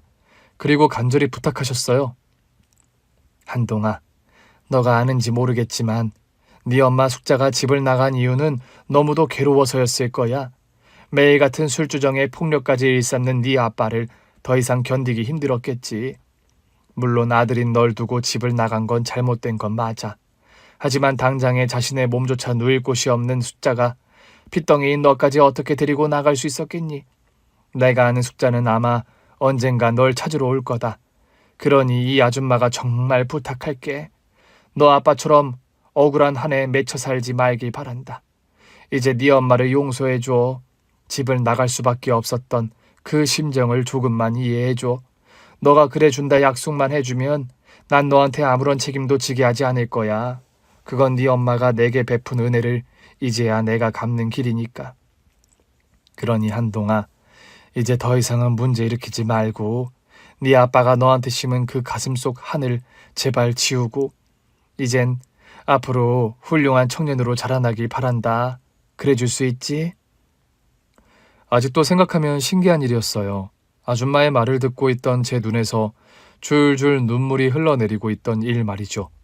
그 눈물 속엔 정말 많은 게 담겨 있었던 것 같습니다. 어릴 때 날 버린 엄마에 대한 원망, 매일같이 어린 아들을 앉혀놓고 넋두리하던 아빠의 한, 그리고 분노로 가득했던 할머니의 거친 언행들, 그 모두가 제 눈물 속에 녹아 있었습니다. 아줌마의 도움으로 경찰서를 나온 전 동네 인근에 위치한 호숫가에 앉아 가만히 생각에 잠겼습니다. 제가 지금부터 무얼 해야 할지 제 인생 처음으로 제 미래에 대한 고민을 시작한 날이었습니다. 그리고 가장 우선적으로 해야 할 일은 피해자였던 상훈이를 찾아가는 일이었죠. 전 다음날 곧바로 입원 중인 상훈이를 찾아갔습니다. 머리에 붕대를 감고 있었지만 다행히 건강해 보였죠. 처음에 제가 왔다는 사실에 상훈이는 강한 거부감을 보였습니다. 하지만 재차 상훈이 엄마의 설득 끝에 전 병실에서 상훈이와 마주할 수 있었죠. 사실 이번 일만 아니었으면 상훈이란 친구를 알지도 못했을 텐데 말이죠. 하지만 가슴속 깊이 밀려든 죄책감은 절 상훈이 앞에 무릎 꿇게 만들었습니다. 상훈아, 내가 정말 미안하다. 널 때린 것도 미안하고 이렇게 병원에 입원하게 만든 그 모든 게 다 내 잘못이라 생각해. 너한테 용서해달라고 말을 안 할게. 계속 미워해도 괜찮아. 하지만 난 너한테 꼭 빌고 싶었어. 정말 미안하다고 말이야. 다시 한번 미안하다. 또 무슨 애먼 짓을 할까 싶어 인상을 찌푸리고 있던 상훈이도 저의 예상치 못한 행동에 자세를 바로 했습니다. 그리고 내가 너한테, 그리고 너의 어머니한테 준 상처 언젠가 꼭 갚도록 할게. 지금은 비록 내가 아무것도 가진 게 없지만 정말이다. 남자로서 너한테 약속할게. 그런 저의 모습에 조금은 화가 풀렸는지 상훈이는 헛기침을 했습니다. 그리고 아직은 냉랭하지만 저한테 마지막 말을 건넸습니다. 됐어. 알았으니까 그만 가. 전 고개를 푹 숙여 인사하고는 병실을 나왔습니다. 상훈이 알았다는 말이 조금은 다행으로 느껴졌죠. 그리고 병실 밖에 서 계시던 아줌마에게 다시 한번 인사를 드렸습니다. 정말 너가 여기까지 찾아올 줄은 몰랐다. 고맙다. 고마워 한동아. 감사합니다. 제가 지은 잘못 잊지 않겠습니다. 그리고 전 다시금 아줌마에게 인사하고 병원을 나섰습니다. 하지만 더 이상 제가 갈 수 있는 곳은 아무것도 없었죠. 학교는 퇴학 처리가 되었고 아빠와 할머니가 떠난 그 집도 들어가기가 싫었습니다. 하지만 전 이미 계획을 하고 있었죠. 호숫가에서 결심했듯 전 모든 걸 정리하고 제가 선택한 계획대로 서울로 향하기로 마음을 먹었습니다. 그리고 저의 서울 생활은 시작되었죠. 우선 고시원에 자리한 저는 곳곳에 알바를 전전하기 시작했습니다. 횟집이 망하면서 생긴 빚을 갚는데 대부분의 재산을 도로 토해냈던 아빠 덕에 원래부터 남아있는 건 아무것도 없었습니다. 거의 무일푼으로 서울에 올라온 전 닥치는 대로 일부터 해야 했죠. 하지만 막무가내로 일만 한 건 아니었습니다. 앞으로 무얼 하면서 먹고 살지 그게 가장 관건이었죠. 하지만 할 줄 아는 것도 없고 특별한 기술도 없던 제가 그나마 저의 장점을 찾게 된 건 대형마트에 파견되어 시식 및 홍보 등의 알바를 할 때였습니다. 그때 절 좋게 봐주신 마트 측 관리자께서 마침 퇴근을 하던 저와 엘리베이터에서 마주치게 되었죠. 그런데 한동 씨 말이야. 내가 지금까지 수많은 파견 직원들을 봤는데 한동 씨처럼 영업 잘하는 사람을 못 봤어. 말만 잘하는 게 아니라 사람들한테 상품에 대한 믿음을 가게 하는 신뢰의 힘이 있더라고. 내가 볼 때 한동 씨는 아직 20대 초반이잖아. 그 능력을 잘만 발휘하면 20대 이른 나이에 큰 돈을 벌 수도 있을 것 같아. 그런데 대학을 가지 않을 거라면 차라리 이번 기회에 자격증을 따보는 거 어때? 공인중개사나 감정사 같은 거 말이야. 앞으로는 무조건 부동산이야. 그쪽으로 한동 씨 능력을 발휘하면 엄청 크게 성공할 수 있을 것 같은데. 당시 관리자의 말을 듣기 전까지만 해도 자격증이란 걸 따볼 생각은 추호도 해본 적이 없었어요. 공부란 걸 진득하게 해본 적도 없었고요. 그래서 돈도 벌어야 해서 학원 다닐 시간이 없다고 하니까 제 말에 오히려 관리자는 너털 웃음을 지으시더라고요. 아니, 이한동 씨는 무슨 조선시대에 살아? 세상이 이렇게 좋아져서 인터넷만으로도 모든 걸 다 배울 수 있는 지금 시상에 뭘 고민이야? 한동 씨가 조금만 노력하면 인터넷 수업만으로도 자격증 같은 거 어렵지 않게 딸 수 있다고. 주경 야동 몰라? 낮에는 일하고 밤에는 책을 읽고 말이야. 아직 한참 어리잖아. 그럴 만한 체력이 충분할 것 같은데. 관리자의 말을 들은 그날부로 전 공인중개사가 되기로 확고히 마음을 먹었습니다. 정말 관리자님의 말대로 인터넷만 잘 이용해도 공부할 수 있는 여건이 충분히 마련될 수 있더라고요. 본인의 의지만 가진다면 말이죠. 그래서 전 당장 인터넷 수업에 그간 벌어둔 수입의 일부분을 과감히 지출했습니다. 그리고 정말 밤이 새도록 공부에 매달렸어요. 생전 공부란 걸 해본 적 없던 제게 있어 공부란 건 책 속의 단어부터 이해하는 게 그 시작이었죠. 거기에 법 관련 용어도 많다 보니 매번 사전을 뒤져가며 수업 내용을 하나씩 제 머릿속에 주워 담기 시작했습니다. 그리고 군에 가서도 틈나는 대로 공부에 매달린 결과 전역 몇 달 후 치러진 시험에서 전 당당히 공인중개사에 합격을 하게 되었습니다. 그게 제 나이 26살 때였죠. 그 이후 소속 공인중개사로서 여러 부동산에서 일을 배우며 점차 식견을 넓혀갔죠. 그에 더해 당시 관리자의 말에 따라 제 능력을 마음껏 발휘하기 시작했습니다. 당시 관리자의 말 중 잊지 않고 있던 말이 하나 있었습니다. 바로 제 말이 신뢰가 간다는 말이죠. 이를 잊지 않으려 노력했던 건 절대 거짓이나 과장으로 상대를 속이지 않겠다는 저만의 굳은 약속 때문이었습니다.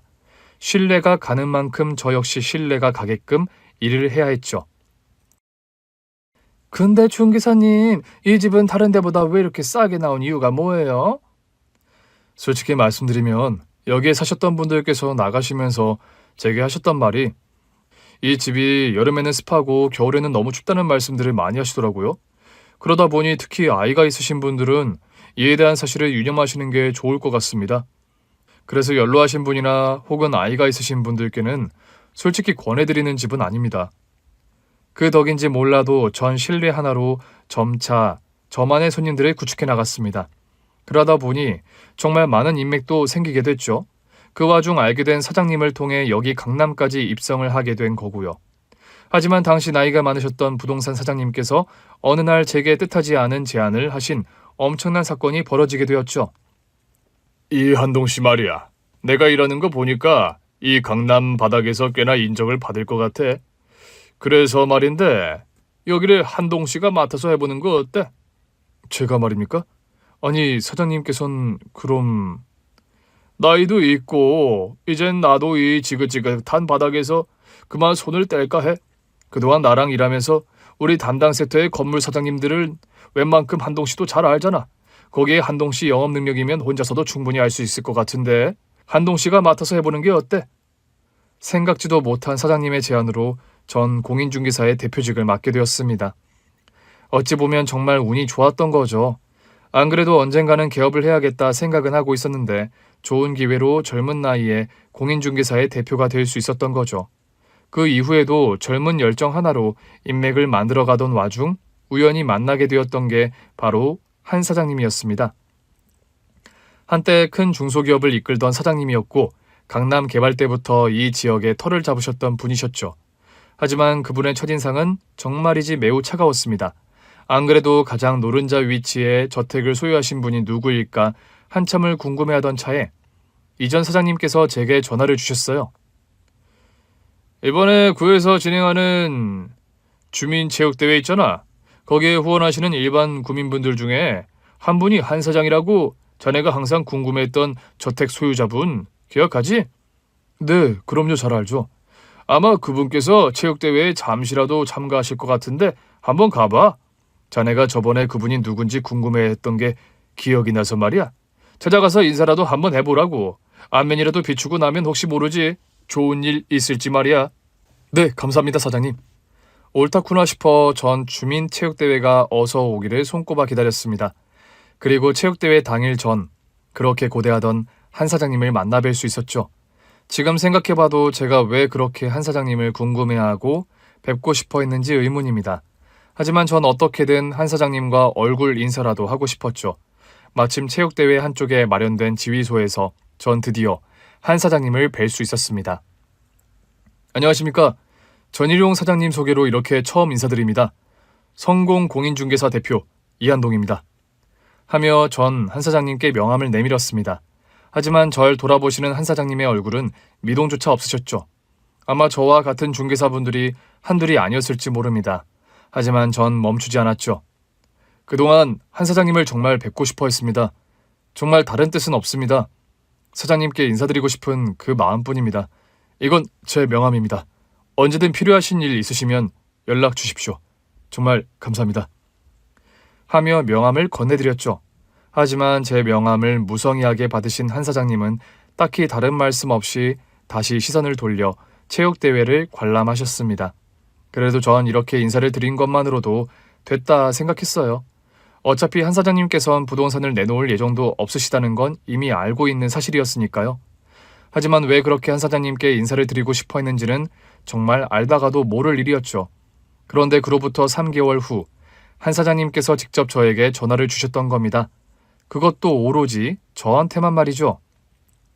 우선 저희 집부터 보고 얘기를 하시지요. 그리고 한 사장님의 저택에 들어선 지금 전 제 눈앞에 그동안 기억 속에 파묻혀 있던 엄마를 뜻밖의 공간에서 마주하게 되었던 겁니다. 그제야 제가 왜 그토록 한 사장님을 뵙고 싶어 했는지 그 이유가 명확해지는 순간이었죠. 굳이 설명을 하자면 그냥 알 수 없는 운명적인 끌림이었던 것 같습니다.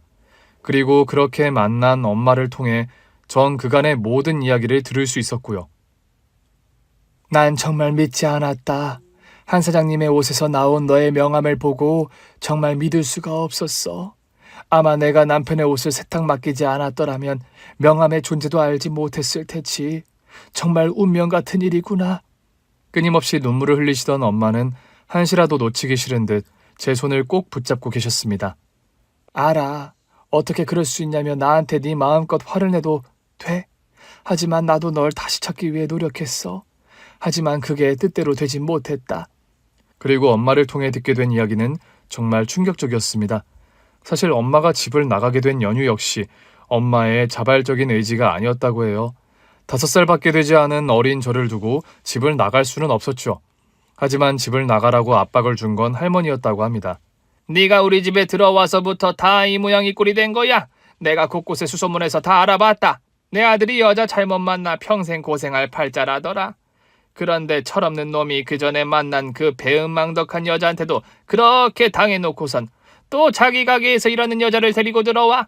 너 알고 있지? 네 남편이 그 여자 때문에 얼마나 고생을 했는지. 네, 알고 있어요. 내 아들이 그렇게 고생해서 번 돈을 싹 들고 날라버렸어. 너도 그럴 거 아니니? 아니 어머님, 제가 왜 그런 무모한 짓을 하겠어요? 아들한테 들으니까 네가 가게에 비축해 돈 빼서 썼다 그러더라. 너 지금 제정신이니? 지금 가게가 그렇게 힘든데 너도 전에 그 여자랑 똑같은 여자야? 그러니까 당장에 나가. 더 이상 우리 집 돈 축내지 말고. 그게 무슨 말씀이세요? 제가 왜 이 집 돈을 축내겠어요? 그리고 가게 직원들 월급은 챙겨주셔야 하는 게 맞잖아요. 남편한테 제가 그렇게 말을 해도 2달째 지켜지지가 않으니까 어쩔 수 없이 예비비를 쓸 수밖에 없었어요. 어차피 그 돈도 남편이 도박에 충당하려 했던 돈인 거 어머님도 이미 아시잖아요. 더 이상 쓸데없는 얘기하지 말고 당장 내일 우리 집에서 나가. 알았어? 그럼 한동이는요? 한동이는 어떡하고요? 이게 아주 웃기네. 한동이가 뭐 네 아들이니? 우리 태근이 아들이야? 이제 아주 내 귀한 손자까지 훔쳐갈라 그래? 그래요. 어머님 말대로 제가 낳은 아들은 아니죠. 하지만 돌 때부터 키워왔던 건 바로 저라고요. 그 이야기를 듣고 전 그 자리에서 주저앉고 말았습니다. 제가 사실 엄마가 손수 낳은 친아들이 아니라는 말에 전 하늘이 노래지는 기분까지 들었죠. 듣고 보니 전 아빠가 엄마를 만나기 전에 만났던 여자에게서 낳은 아들이었다고 해요. 하지만 어떤 사정이 있어 아빠와 헤어졌는지는 알 수 없지만 새로 이 집에 들어온 엄마는 이제 갓 돌이 된 절 키워야 할 처지에 놓이게 되셨던 거였죠. 하지만 친아들이 아님에도 엄마는 정말 정성껏 절 키우셨다고 합니다. 이렇게 만나게 된 것도 운명이라 생각하면서 말이죠. 그런데 할머니에게서 당장 이 집에서 나가라는 말을 들은 그날 밤, 엄마는 그날 역시 술에 취한 아빠에게서 거친 욕설과 폭력을 당하셨다고 합니다. 당장 나가. 우리 집을 망치고 이젠 내 아들까지 훔쳐가려고? 이런 도둑이 어딨어. 지금 당장 이 집에서 나가!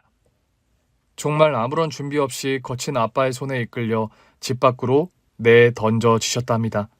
그러니까 엄마를 이 집에서 보낸 건 아빠와 할머니였던 거죠. 하지만 가라고 진짜 갈 줄 몰랐다는 심보였는지는 알 수 없지만 매번 집 나간 여자라고 그렇게 진실과 맞지 않은 험담을 매일같이 늘어놓으셨던 거죠. 그렇게 맨손으로 쫓겨난 엄마는 정말 갖은 고생을 다 하셨다고 해요. 그러면서도 어떻게든 절 데리고 오고 싶었다고 해요. 하지만 친아들도 아니고 또 도둑이라는 소리를 들으면서까지 절 데리고 갈 용기가 막상 나지 않으셨다고 해요. 당연했겠죠. 이후 엄마는 갖은 고생을 하며 가까스로 삶을 이어가던 와중 마침 과거 횟집에서 일할 때 손님으로 알게 된 한 사장님을 우연히 만나게 되었던 겁니다. 그리고 그간의 사정을 다 들으신 한 사장님은 전폭적으로 엄마를 지원해주기 시작하셨죠. 그 이유는 단 하나뿐이었답니다. 과거 횟집에 방문했을 시 어떤 손님이든 상관없이 밝고 상냥하게 응대하던 엄마의 모습을 한 사장님은 잊지 못하셨다고 하더라고요. 그렇게 한 사장님과 함께 제2의 인생을 살게 되신 엄마는 절 찾으러 다시 그곳으로 내려갔다고 해요. 하지만 그땐 이미 전 서울로 올라간 이후였죠. 이후로도 널 찾아보려 노력했단다. 하지만 널 어디서도 찾지 못했는데 이렇게 다시 만나게 될 줄 누가 알았겠니? 고맙다 고마워 한동아. 하지만 엄마는 누적된 삶의 피로 때문인지 현재는 위암을 앓고 계신다고 하셨어요. 다행히 수술은 성공적으로 끝나 지금은 항암 치료를 받고 계신다고 하더라고요. 아내가 아프다는 얘기를 듣고 안 되겠다 싶어 지방의 조용한 곳으로 이사를 할 예정이에요. 그래서 곧바로 집을 팔 생각을 하게 되었고요. 그러니 우리 중개사님께서 저희 집을 잘 팔아주시길 부탁드립니다. 절 향해 악수를 청하시는 한 사장님을 보며 전 또다시 눈물이 흘러내렸습니다. 그렇게 뜻하지 않게 집을 떠나게 된 엄마를 그동안 보살펴준 한 사장님에 대한 고마움 때문이었죠. 지금도 전 여전히 엄마와 자주 연락을 취하며 돈독한 관계를 유지하고 있습니다. 비록 절 낳아주신 친엄마는 아닐지라도 어린 제게 아낌없는 사랑을 베풀어 주신 저의 진짜 엄마였으니까요. 그리고 며칠 전 과거 엄마와 함께 일했던 아주머니, 그러니까 상훈이 엄마와 다시 연락이 닿게 되었습니다. 당연히 엄마도 아주머니와 눈물의 통화를 이루게 되었고요. 한동이한테 얘기 다 들었어요 언니.